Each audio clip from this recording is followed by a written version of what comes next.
Gusto nyo rin ba yung ganyang munggo? Healthy, budget meal, at murang-mura. Pasok sa inyong panlasa.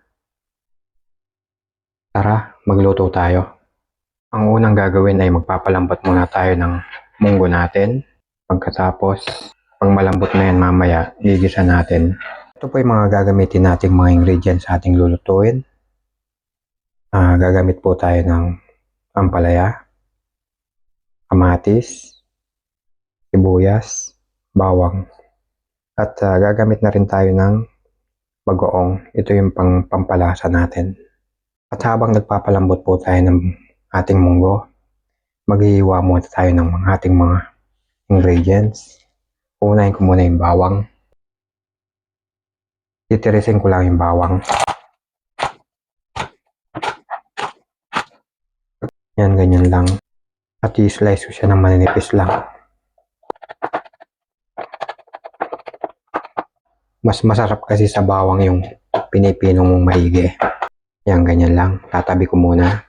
Pagkatapos, susunod natin yung ating kamatis. Hinugasan ko lang yung kamatis.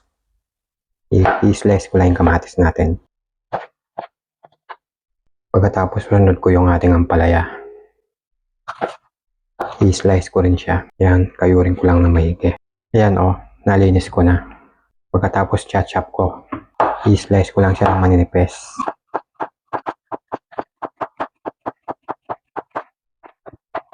Yan Pwede rin kayong gumamit guys ng ng talong at celery.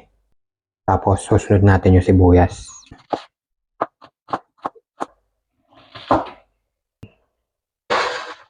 Sasalang ko na yung ating kawali at magigisa na tayo. Maglalagay ako ng konting mantika.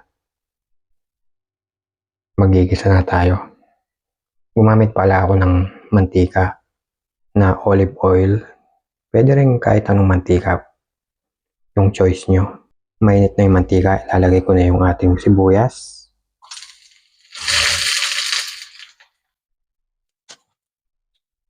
Yan, haluin ko lang. Tapos lalagay ko na yung bawang natin. Yan, haluin ko lang. Sunod ko na yung ating kamatis.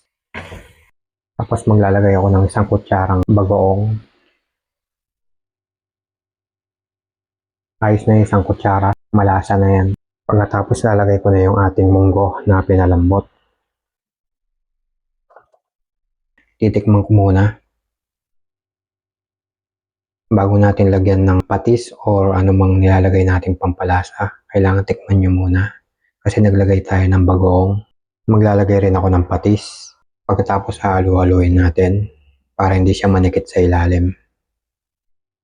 At ilalagay ko na yung ating ampalaya para magsabay-sabay na siyang lumambot. Yan, haluin lang. Maglalagay rin ako ng konting paminta. Tatakpan ko lang. Ayan lang nating lumambot yung ating ampalaya ng mga ilang minuto. Pwede kayong maglagay ng tokwa sa inyong munggo. Pwede rin maglagay kayo ng mga chicharon